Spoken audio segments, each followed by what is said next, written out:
Do you have questions?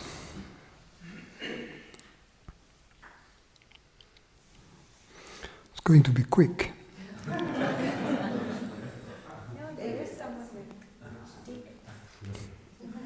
Okay.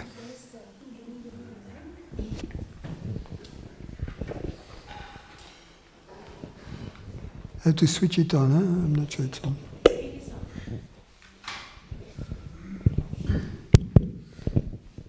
I had a question about the yoga, the last exercise with the breathing and the attention. Is that kind of a multitasking? No, there were two different experiments. We stopped controlling the breath when we did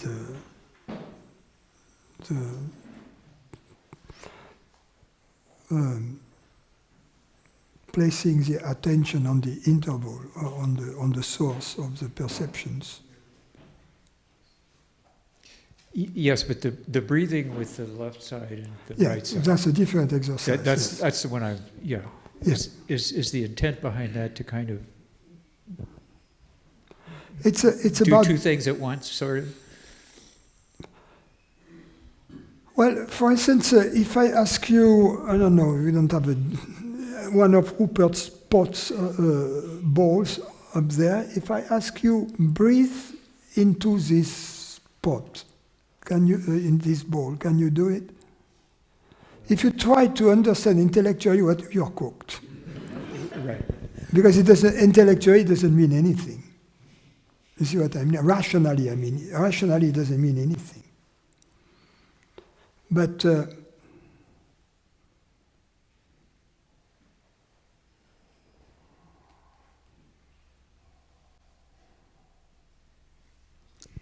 I guess I was asking an irrational question. you see, so it doesn't mean anything, but if I go into the rational for it, it's awkward. It's better to do it and to enjoy the benefits of it.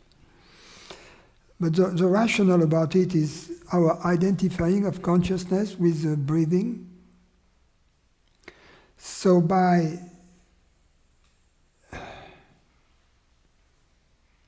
we have a bodily sensation or bodily sensations associated with the breathing process, and we identify consciousness with it. So consciousness is kind of agglutinated around this sensation, whereas in fact, in its pristine perception, consciousness is non-local. So by delocalizing the breath, in fact, what we become aware of is the non-locality of consciousness. The intimacy of the breathing is then transferred to the space, or is given back to the space where it belongs. So that's the idea of this exercise. Okay, thank you. There are other aspects to it that have much to do to the yogic tradition of, it has to do with Ida and Pingala,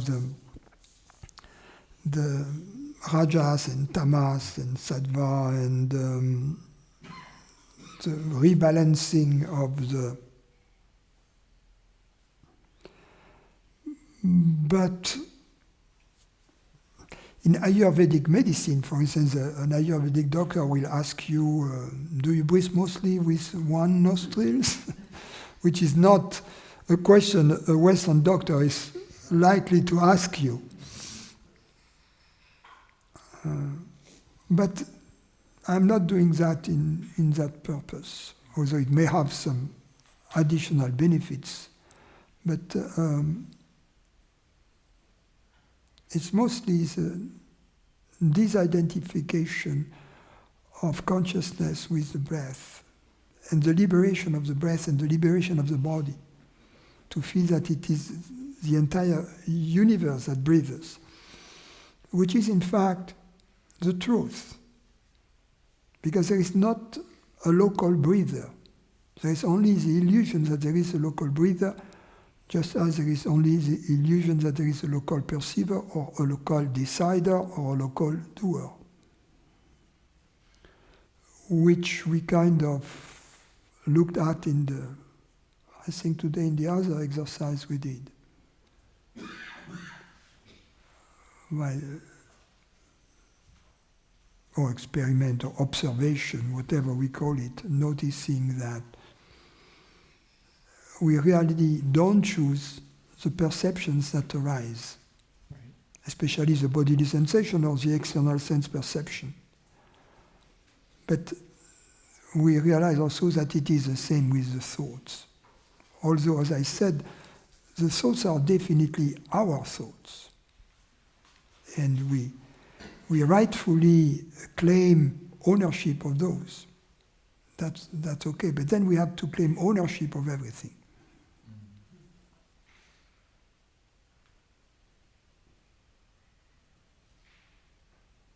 Because after all, our raw experience of the body, the mind, and the world is all we have.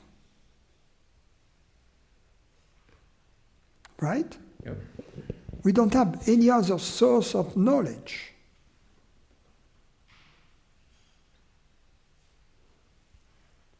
So, these perceptions don't come to us telling us that they are separate, that they are distinct. In fact, they appear in the same spot. Then we acquire a model of the world, of the body and of the mind, in which then these separations appear. But this is just a model. It is not something that we have access to directly, experientially. In other words, this model is not, how can I say? It's not self-validating. And its seeming experiential validation is only shows that it is useful for practical purposes, but not that it has an absolute reality. They're all just correlations, one way or another, the sense perceptions and yes, bodily sensations. Yes. But in the dreams there are similar correlations.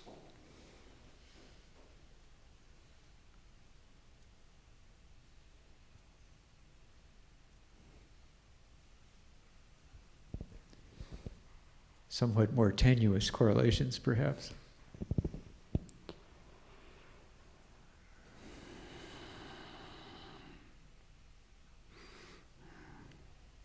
And the dream the other night that I was riding a motorbike, which I've not done too often, and that I had a flat tire, and that as a result I was stranded. There are plenty of correlations there between a flat tire, not being able to drive, being stranded on the side of the road.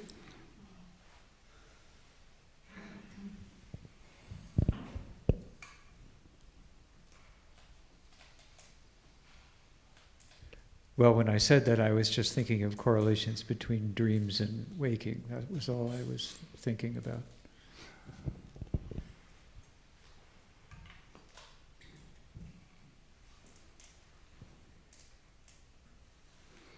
Anyway, if we think deeply about it, all we have is our direct experience.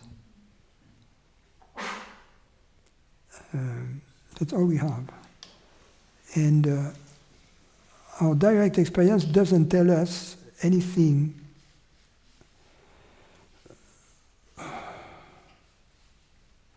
about the separation between thoughts, bodily sensation, and sense perceptions.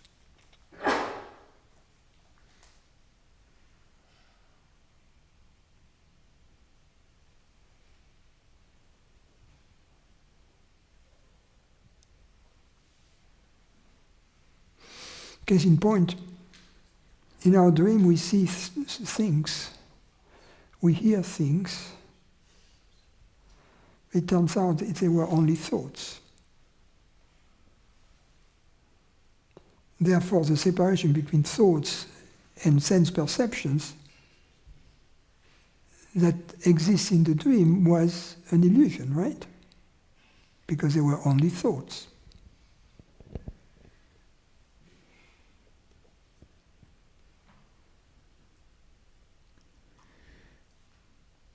Perhaps I've been laboring under the impression that the experience of night dreams is inherently somehow less real than the experience of... Yes, I agree with you. For all practical purposes, that's for all practical purposes, yes. But absolutely not.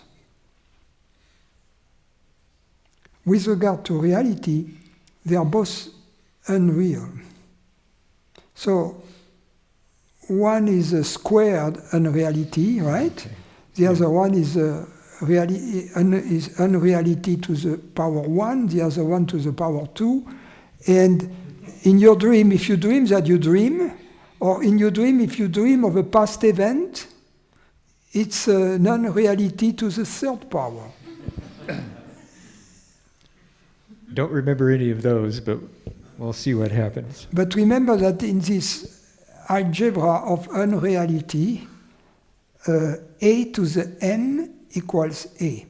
It's called idempotent.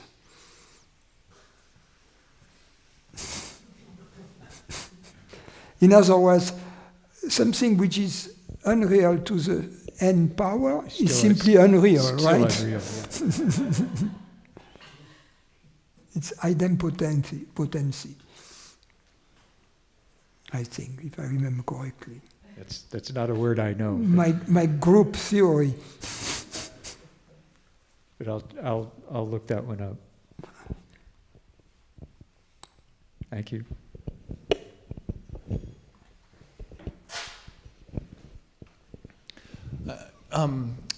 For the last few days, I've been having off and on tensions in the chest and stomach that don't necessarily have clear thoughts associated with them. They're like just tension.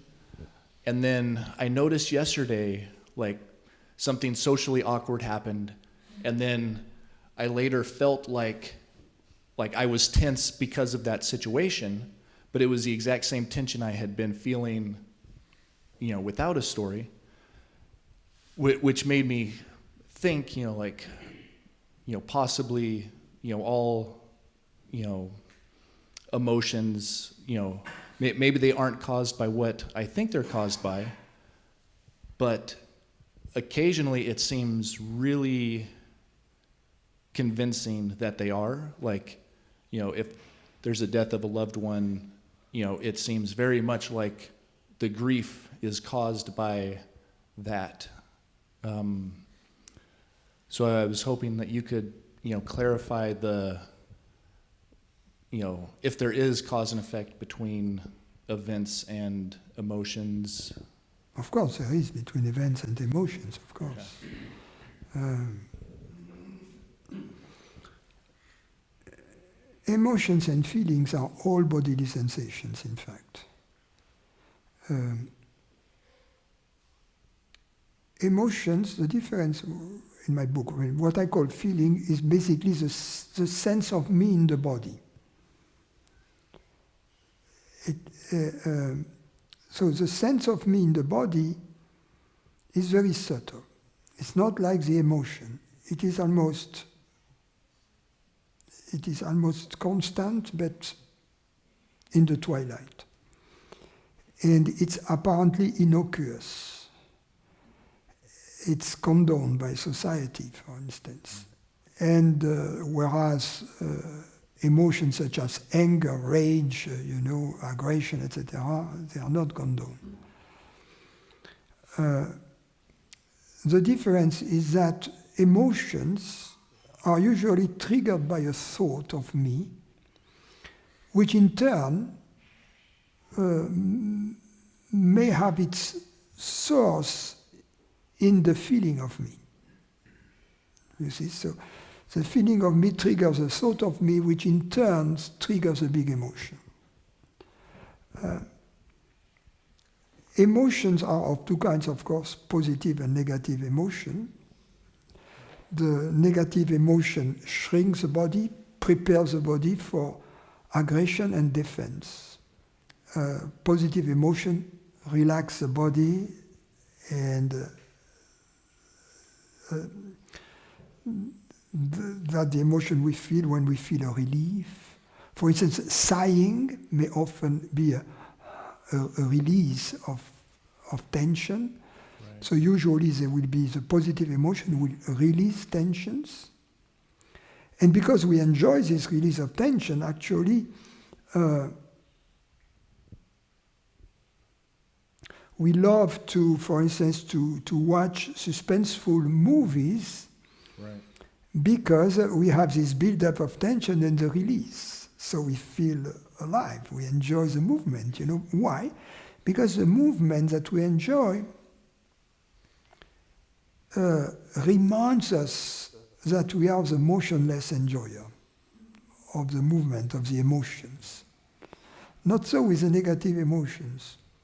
Another observation I would like to make about negative emotions, and because they are bodily sensations, they involve muscles and organs in the body, and therefore sensations which may be triggered innocently in the absence of psychological content. For instance, often if you shrug, if you do this movement, you may connect the sensation associated with that with some form of unpleasantness. Although it's just, when you do it like that, it's just bodily sensations, right? Right. There is no emotional content, you just did. But then you can remember that these sensations also come with a feeling of resistance, of uneasiness, you see? And because of this shrugging is a kind of protection, instinctive protection of the head, If you feel that somebody is going to hit you, you do that, right? Yeah. So that comes with fear and with sense of aggression as a child. So it's interesting. So some tensions are not. No, it's interesting to observe this because that makes it clear that all emotions are only bodily sensations. And at the moment we have cut the fuel lines, the psychological fuel lines that fuels them, then a simple relaxation will do the job of eliminating them. And the body in its own wisdom also will get rid of those. That's why it's so important to deal essentially with the source of the negative emotion, which is the thought of me, but also then to deal with the source of the thought of me, which is the feeling of being here versus there. That's a feeling which usually is not experienced as painful. On the contrary, it's experienced as, it's nice, I'm here, So this apparently innocuous feeling of being here and not there is the thing that triggers down the road the emotions we don't like. So even though that feeling itself is innocuous, should we attempt to get rid of that feeling? The- Is that what the yoga is about? The sense of me, all we have to do is to ascertain its nature. It is made also of bodily sensations, more subtle, but bodily sensations to which we are giving a value of me. For instance, it's easy to notice that we rarely give a value of me to our hands. What I mean by giving value of me, if I ask you, where would you say that if I would ask you, where is the sense of me in your body? And then you close your eyes and say, what is me in my body? Where I am really? Am I everywhere? To say I am everywhere is simply an intellectual answer. It's not an answer that is a result of an observation. Because if we observe, where am I really in the body, you will see that there are focal points, right? And rarely the hands, but very often the forehead, very often the solar plexus. There might be other localizations, of course. But these are the two main. Also, the sensation of breathing also is. So the goal, and it is because we identify with this localized sensation that generates the general sense, I am here, not there. And that gives away the reason for the tantric trick we use of delocalizing the breath or delocalizing the body. Now, when we try to do this exercise to delocalize the breath or to delocalize the body, we experience resistances. These resistances we experience are directly connected to the sense of me. You see? They are, in a sense, these exercises reveal the sense of me, which is usually in the twilight zone. Then when we try to do this exercise, the sense of me comes out of the twilight zone and tells us, I don't want to do this. You see, no way, Jose. You are not going to do this. So that's the purpose of this exercise, is to reveal, in a sense. So often people feel, oh, I feel a resistance, I don't like that, this exercise doesn't make sense, whereas in fact the exercise was precisely accomplishing its mission by revealing where the sense of me was located.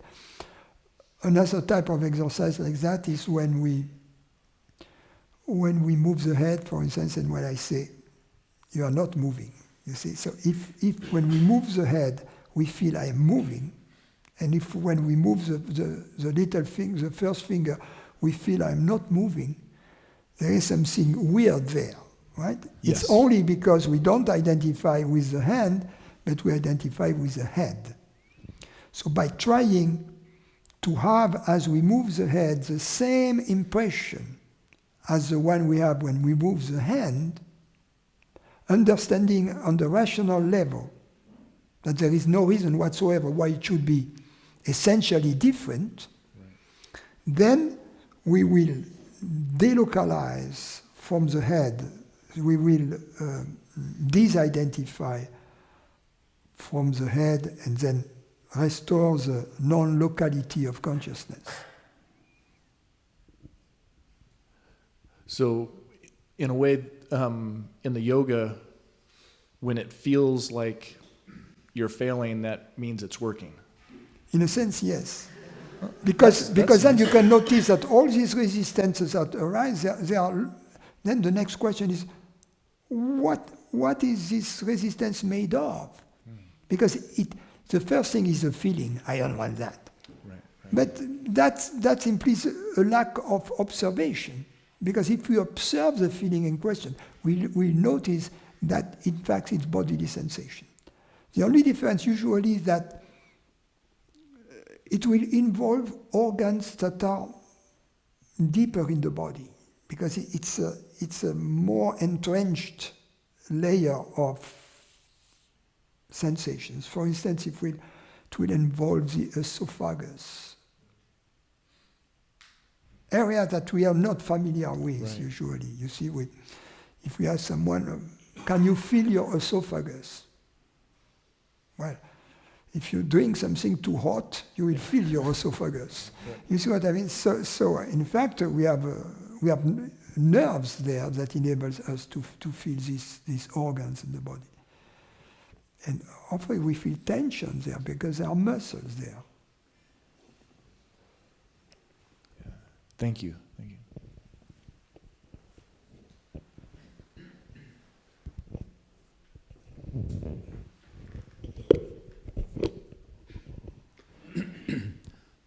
From the yoga today, it feels like I'm kind of open to that I'm not as local. Like right now in the room, there's this funny feeling that's like, okay, maybe I'm the room, maybe I'm the size of the room. Yeah. But it feels kind of, I don't know, it doesn't feel very deep or powerful or awesome or anything, but it's just a kind of a considering it. Yeah. So. Yes, that's perfect, because then you get used to it, and then this transformation of the way you perceive the body and the world will become permanent, and that will change the way you relate to the world and to the people in it, and to your life and to the events in your life. So when we do these exercises, there is always an artificial aspect to them, at least for sometimes. Unless when I describe them, you say, well, that's my experience. There is nothing to do. That's Francis is just describing my experience, in which case, yes. And the idea is to move to this condition where, when I say that, it's simply a description of your experience. Because then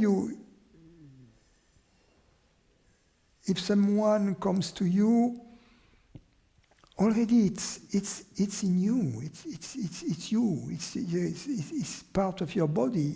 It creates this immediate intimacy, if you will. And that's something unknowingly we experience here among us.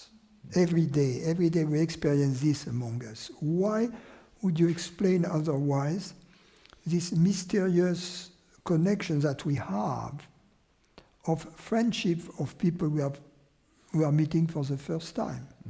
And usually, my parents, in order to become a friend of my parents, you have to have known each other for 40 years. And even then, if they were not present at the time of your birth, there are still issues. Yeah, often people they don't trust people outside their families, their tribes, or their extended family. I mean, so the network of separation is it's a lot of learned conceptions. It's a conditioning or a programming, if you will, of the body-mind. The body-mind has natural mechanisms, so the hardware is there of defense and aggression in the presence of a predator or of a prey, right? So we are wired that way, but this mechanism should be triggered only in the case of a real present danger. But then with ignorance, we are always in a state of alert, of DEFCON 3 or 4.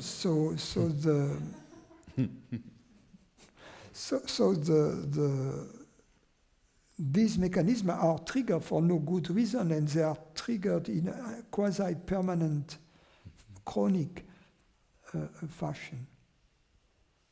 And that's why people are very... in other words, the default state in a meeting is I am closed. Instead of having a default state when I am open. Now if you punch me in the face, then I'm going to close the shop, right? But otherwise, the default state should be openness. You see? Why? Because openness, kind of in a mysterious way,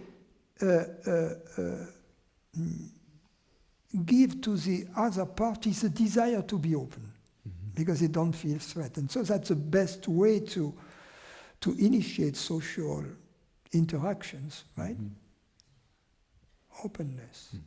And that's something even people who are not necessarily in love with the truth, they experience that when they meet a stranger, in the train or in the plane, they won't see this stranger again, they tell them all their life, all the secret, I'm cheating on my wife,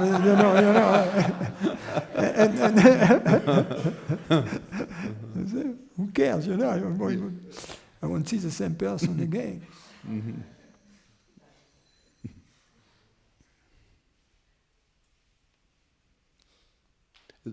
There's a tiny bit of fear that's been popping up this week about losing boundaries, I guess. Or that's normal. it's a little spooky feeling. Yeah. It's very good to go to really to be resolute, in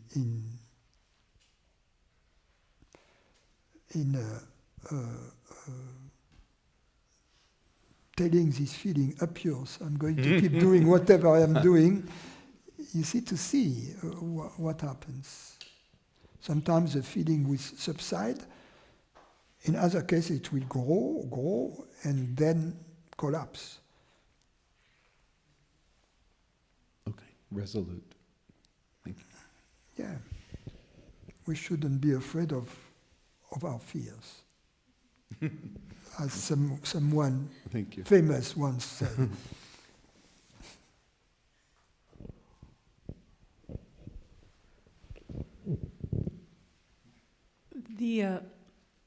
The sense of the localized me, that the most subtle sense that you were talking about, is that identical to the sense of lack?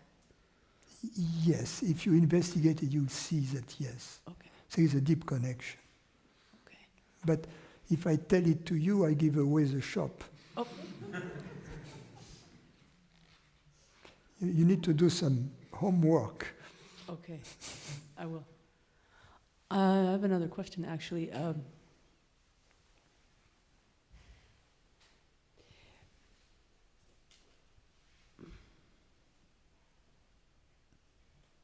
Maybe I should. I'll come back.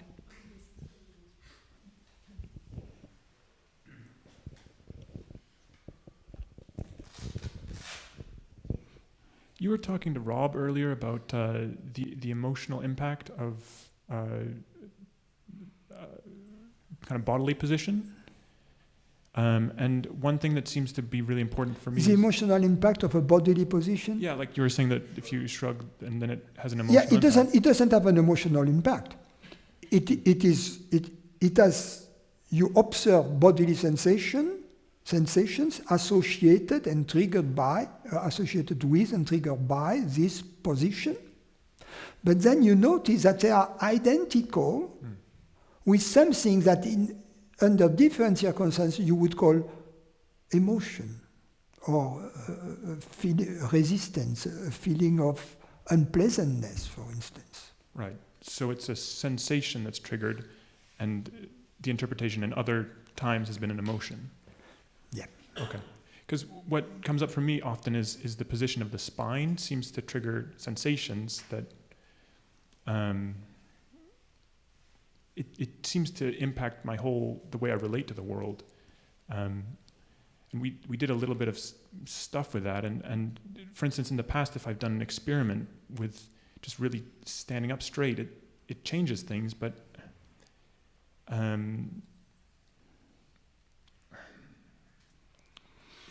it just I haven't found a natural position, I suppose.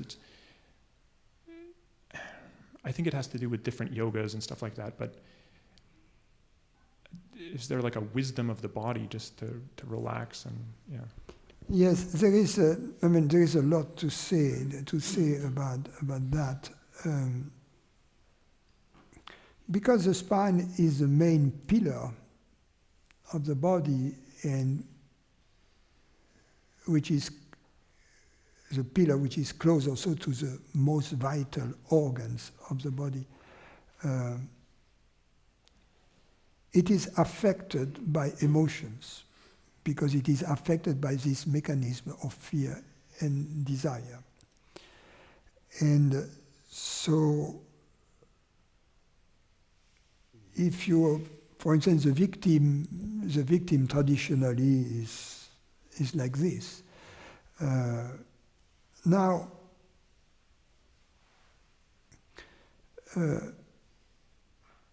this the shape of the spine may have other causes. It may have a genetic cause. It may have problems in the spine that trigger a different position, or habits that in by itself, like someone who is always reading books or always on a computer. So then, in the West, we don't have as straight spines as we have as people have in countries where they never read and they mostly play as children. So then their body is more. So, but then there is no, in this case, there is no psychological involvement with it. So the reason why I limit the yoga to this is because, yes, these two reasons. First, after having been seated for a while, the body needs to, and also because these are the main liberating gesture from oppression, if you will, generally speaking. Standing or sitting straight, taking the shoulders back, elongating the spine, breathing in the space.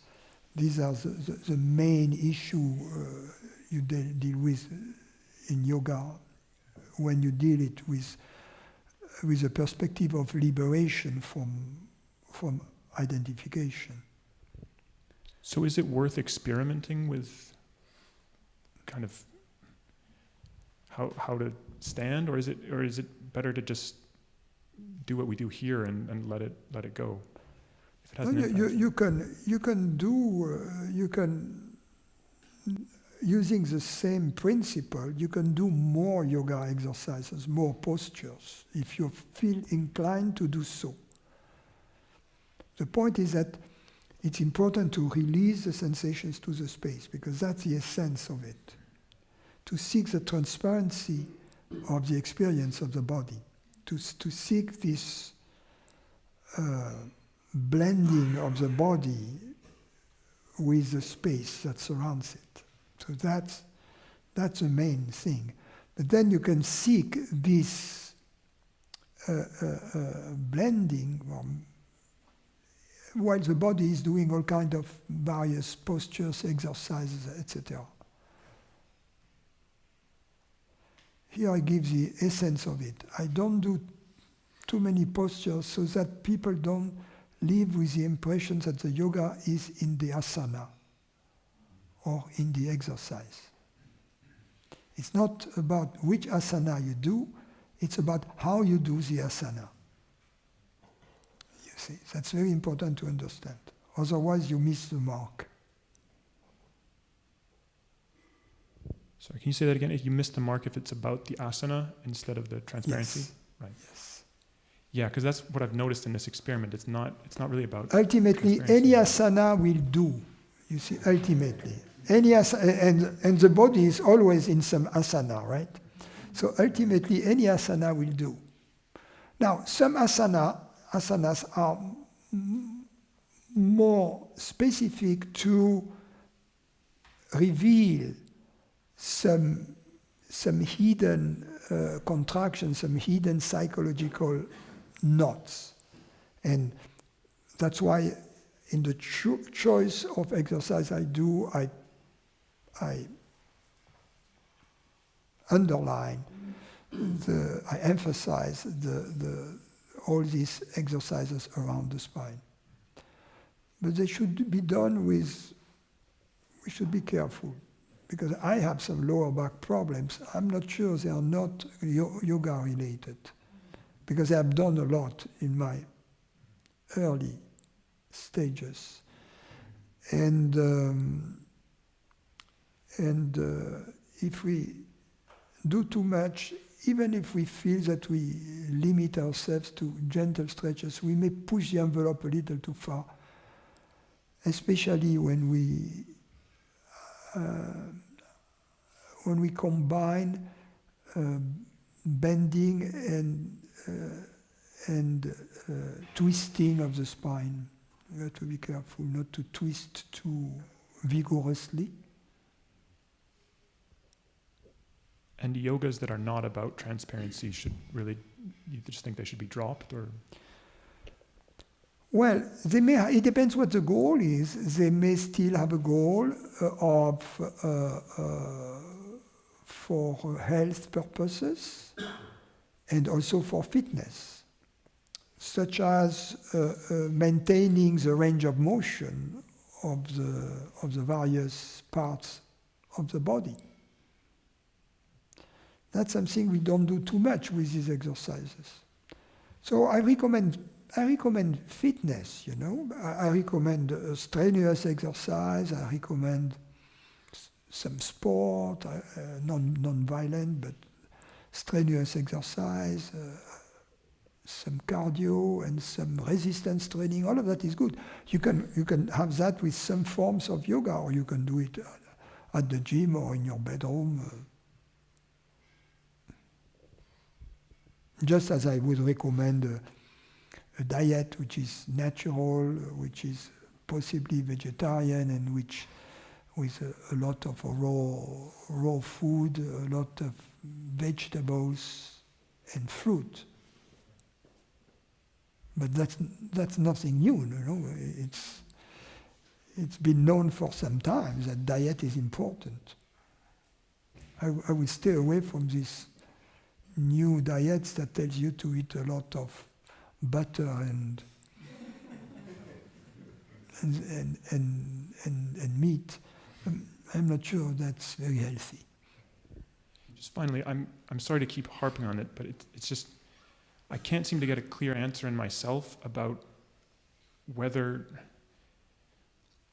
to really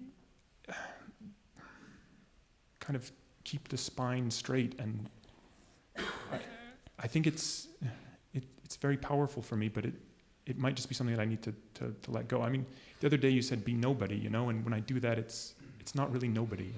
Conduct experiments and see what it does for you. But the most important is this, to seek the transparency. And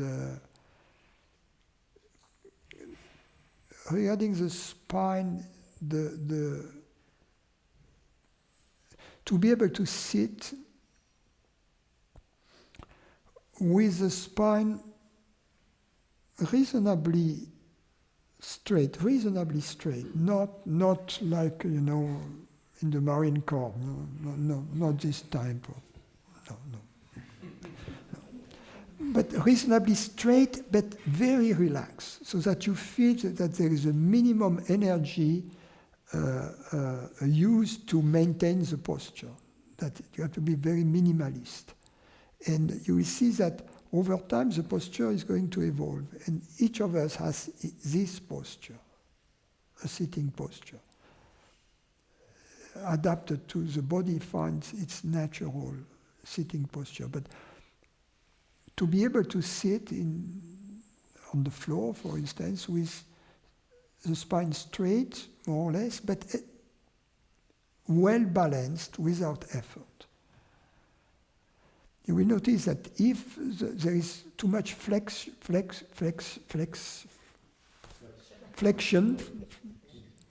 on the spine, because of the way gravity pushes down, you cannot maintain the position for too long. On the other hand, if you maintain it too straight, that requires also an effort in the muscle, which you cannot maintain too long. So between these two extremes, there is an optimum in which you have the maximum of balance, and that is specific for each person.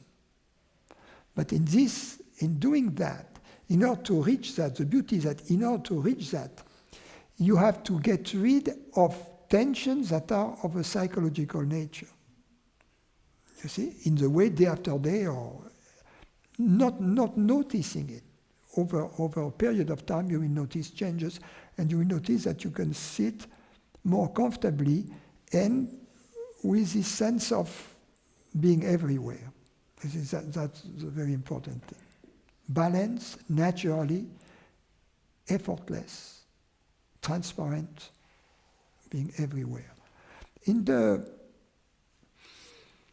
old treatises of yoga, the ancient treatises, the most ancient ones, they don't mention a lot of asanas.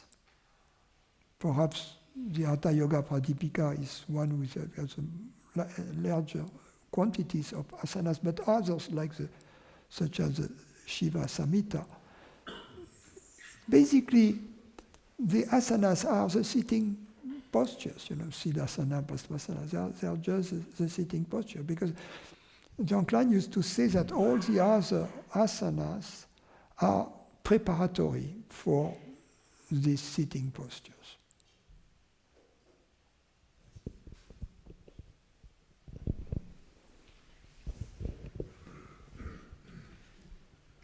But I am answering this question only for those who are interested, because you don't have to do yoga. You see what I mean? You don't have to do asanas. I've been experimenting with, consciousness not being local here, but in the room at least.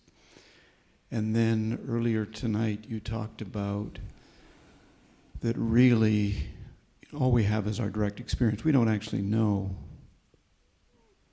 what reality might be like.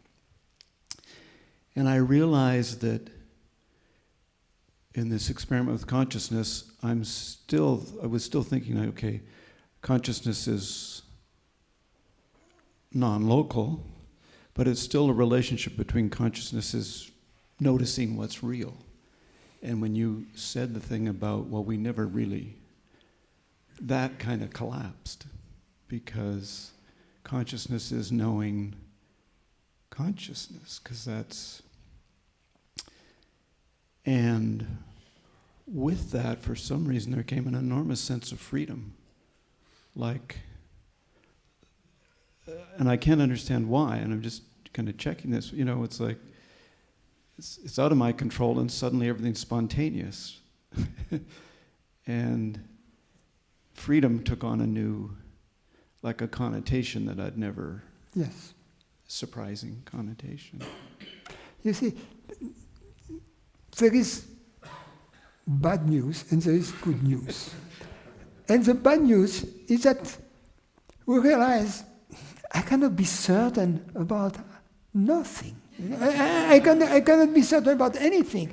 Everything I thought I could be certain of. But the good news is there is one thing I'm certain, right? I am consciousness. Yes, that. So in this total collapse of everything I believed I knew, emerges a solid, unshakable pillar, you see, of the lingam of consciousness.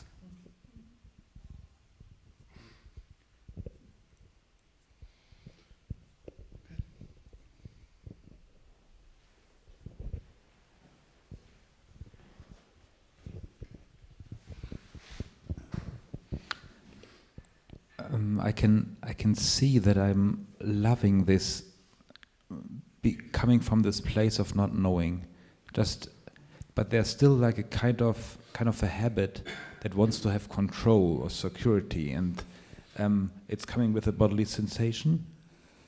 And I yes, know but you are conducting all these experiments. That's wonderful. yeah. Is there more to do than just love the space? Just be. It's okay, huh? He is a reincarnation of Ramdas. You know, there was this Ramdas who was traveling in India with his mantra, right? And not knowing where he would land the next day, you see. So he did that in Australia. So you're a reincarnation of, you are Western Ramdas. That's beautiful to conduct this experiment. It shows, you know, courage, and it's beautiful. I can see just the next 3 weeks, they're not that empty as there seem to be. There are some plans, but there's still like a kind of fear in the body. I should have planned it. There must be. You can't be doing it in this total openness. There's just, and then I feel it in the body. It's just like. I think you'll survive. Yeah, I will. It's just like there's still too much agitation. I could be more in peace and more happy just to look forward. There's still a bit. It could be fate a little bit faster, perhaps. Yeah. Okay. No, it seems to be fine.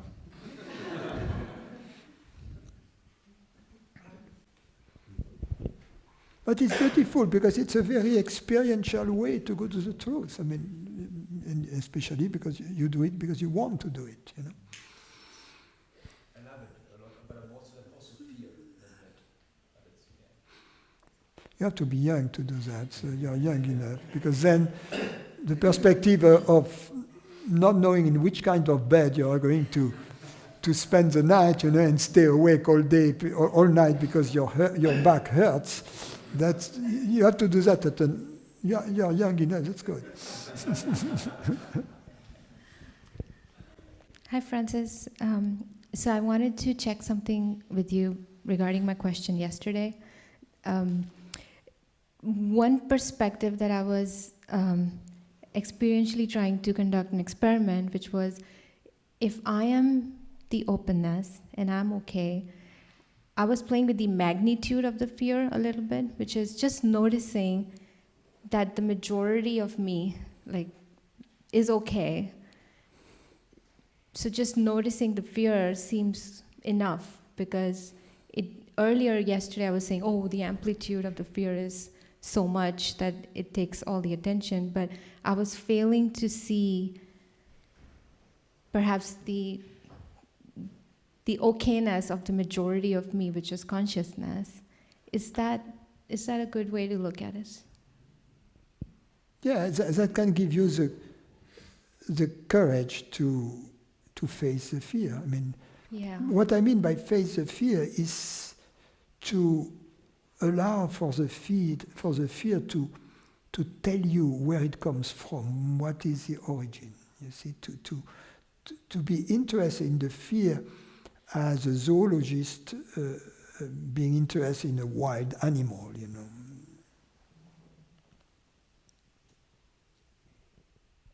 Yeah, it does give me a lot of space to have both, where, you know, I'm being the totality, yet this little thing is here, wanting attention. The source of it does feel like irrational death, you know, some sort of gonna, you know, disappear into nothingness. Yes, yes, but it's an area where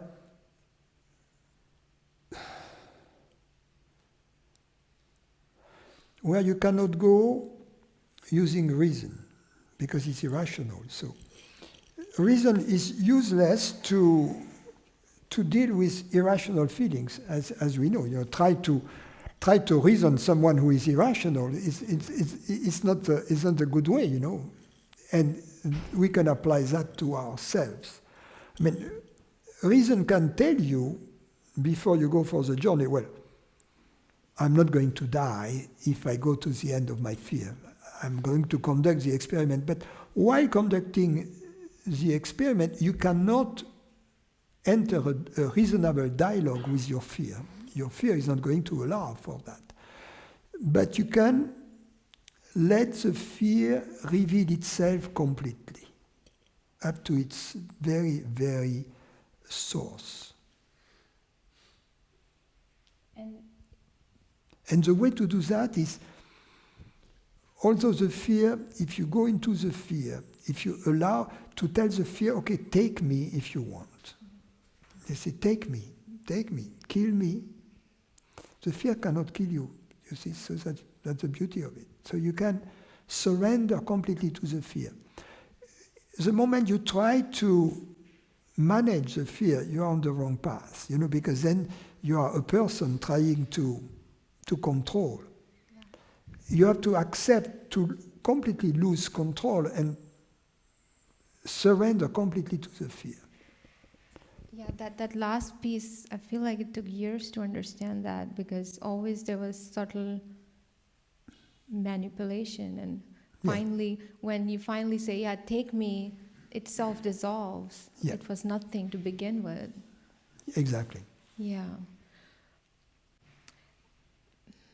I have another question. It's not related to... Google it.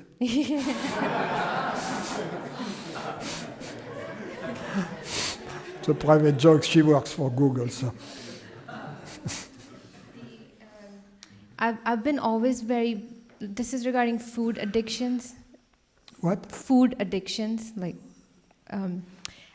for the past year or two, I've been experimenting with fasting a lot. And it's like anything, like you were just sharing, any resistance training, initially it feels hard. But I've noticed if I not eat food, just as an experiment, not for a lot of things comes up, even if the body is not hungry. A lot of these hidden sense of me comes up, again. I don't know if it's a good idea or not. I was just curious to see what you thought of fasting. I'm not a good faster. I tried once. And on the 4th day of fasting, I was in bed in the morning when the phone rang. And then I said, it was too much work to go to the phone.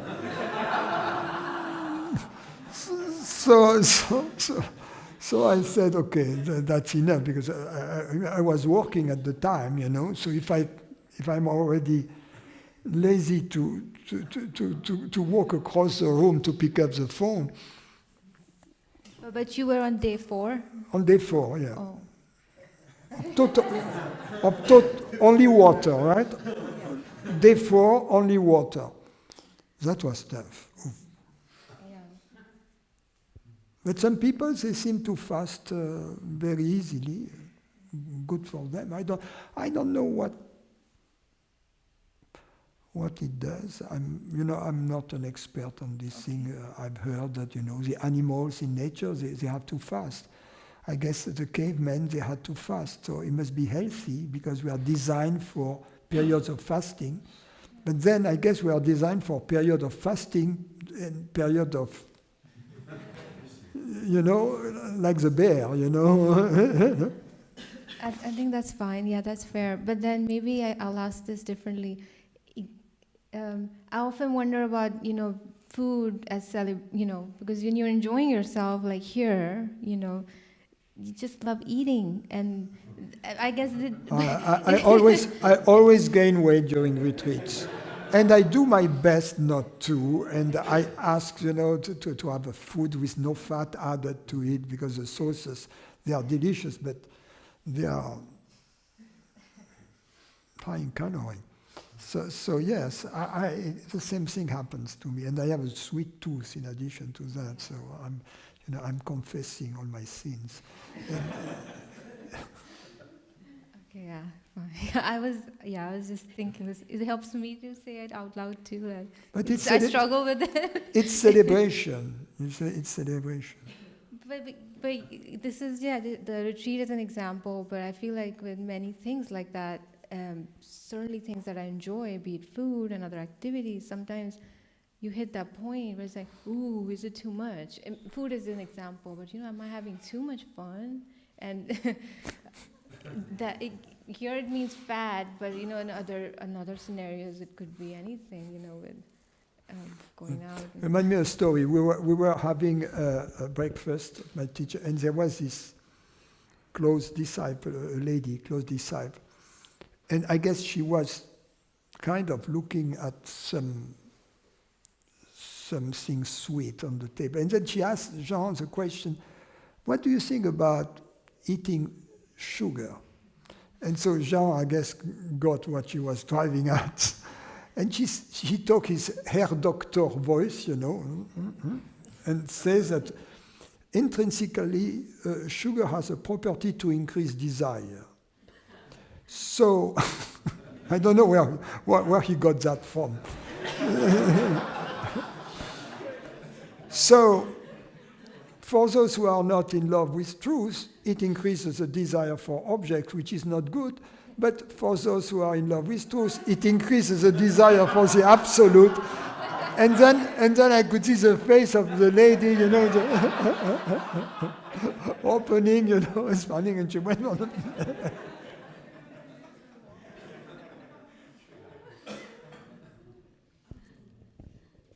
Thank you, Francis. I can see that we are debating important topics today.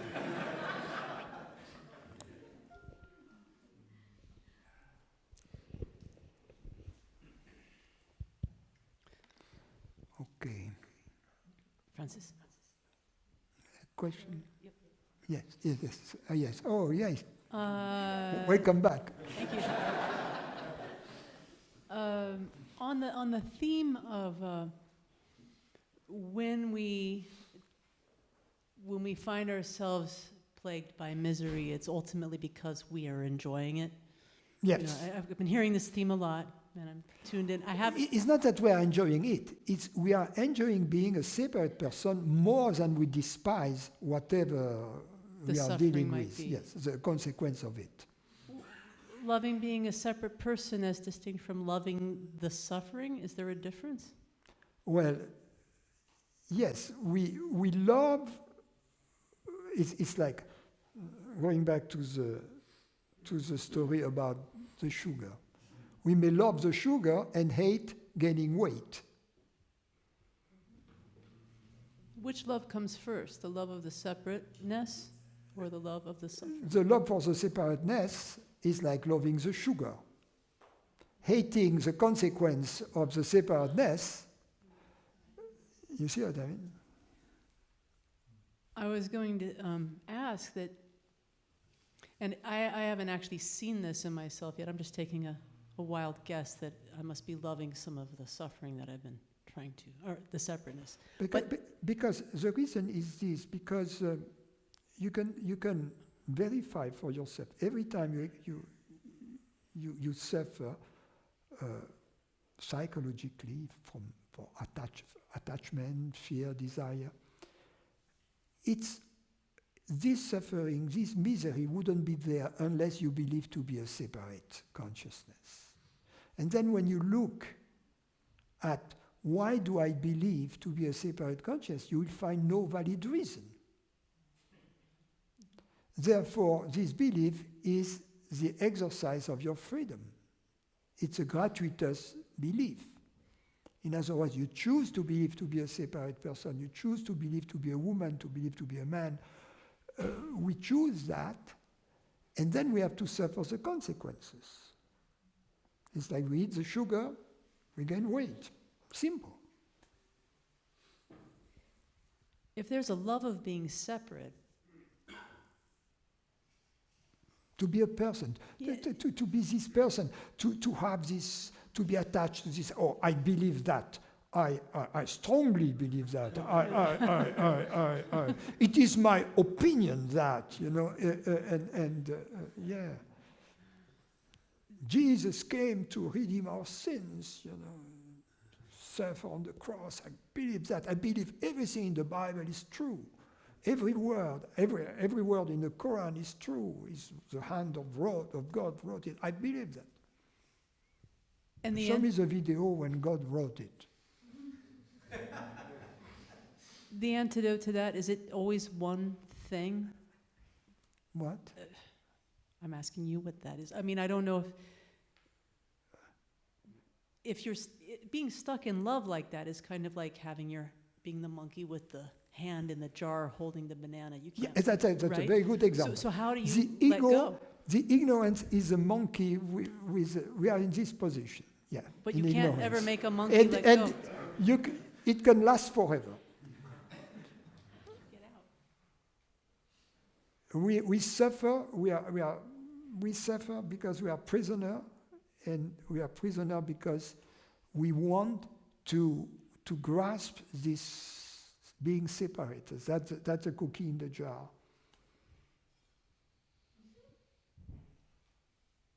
So the way out is just to keep looking at that. Well, the fact that you are here, there is hope. It's actually a lot less bad than yesterday. I mean, Because I'm only fact, asking this for later. As I said the other day, what is important is at least to have a doubt about being a separate person. The moment we have this doubt is going to turn into certainty. Is the certainty we had to be separate is going to turn into a huge doubt. You see, and it's a process which is totally irreversible. There is no return. There is no return there. Once you have, it's like this woman who finds this. She's a brunette, and she finds this blonde hair very long on her husband's jacket. It's irreversible. That's the beginning of the truth.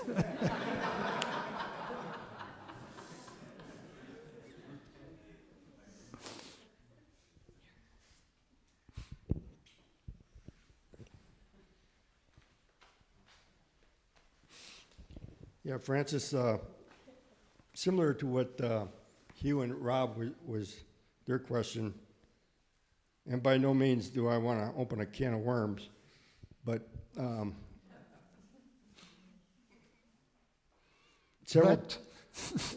several times we mentioned the word psychology. Before I even get there, one of the things that's very clear and very helpful in your teaching is you seem to really reinforce that, call it courage, what have you, that part in me that just doesn't, comply, but look for yourself, that investigative quality. And I think that's just critical. And that lacks in every teaching I've been exposed to, that inner authority, for lack of a better word.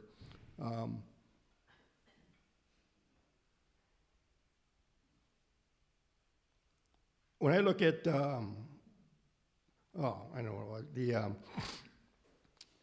one could argue that, certainly from a Western hemisphere perspective, that, and you mentioned Jesus, the original sin, for example, seems to be embedded almost, like man, woman is corrupt from the get-go, or born lacking. It's kind of like in our learned genes, so to speak. And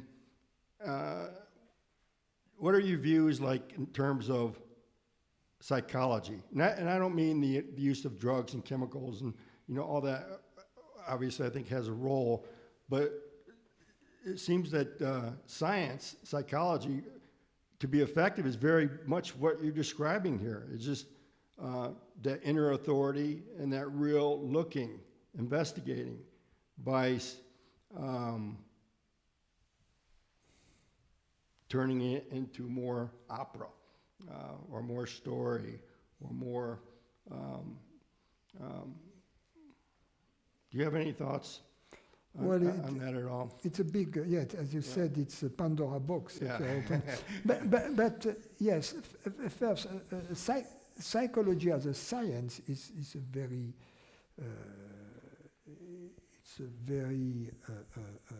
interesting field of research.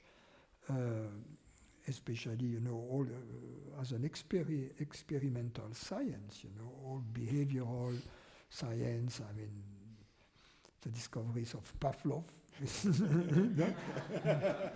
but Piaget, all of that, and I'm sure there are modern, and also a connection with neuroscience. All of that is very interesting. I'm not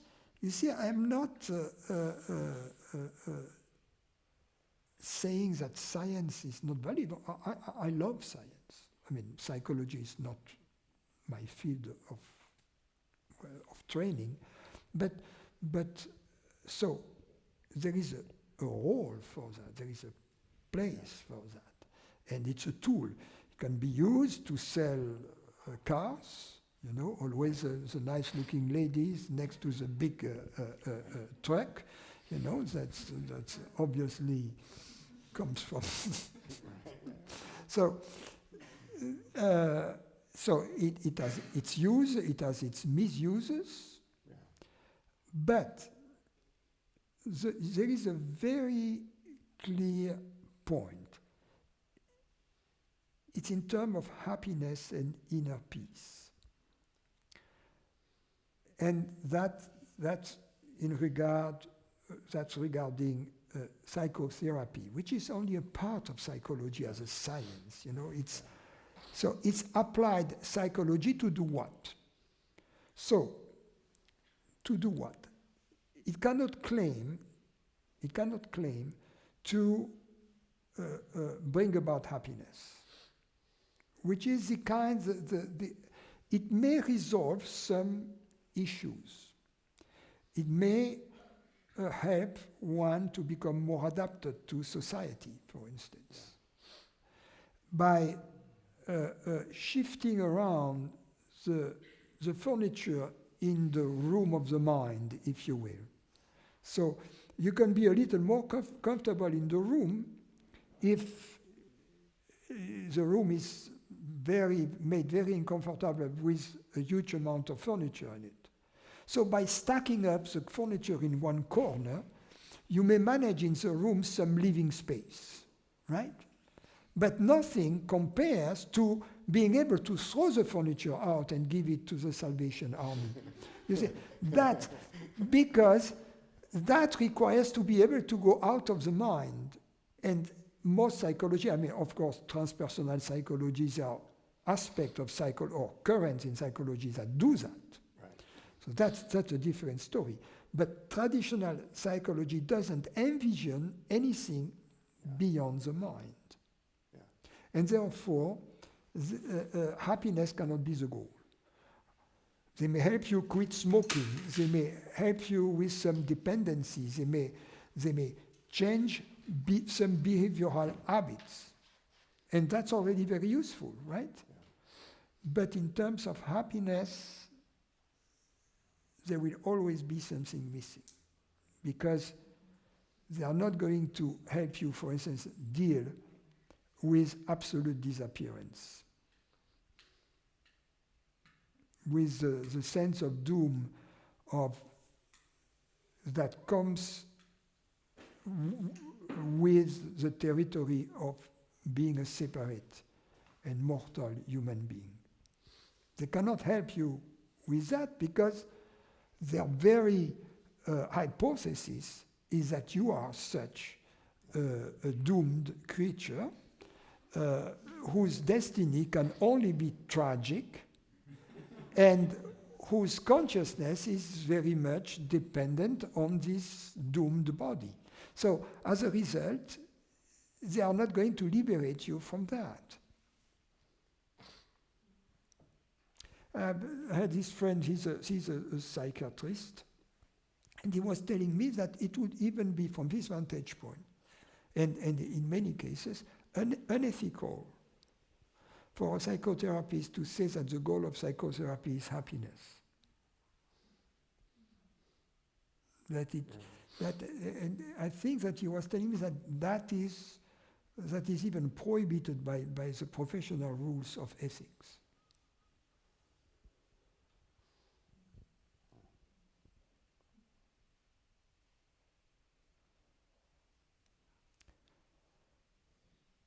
That's it. Okay, that's it.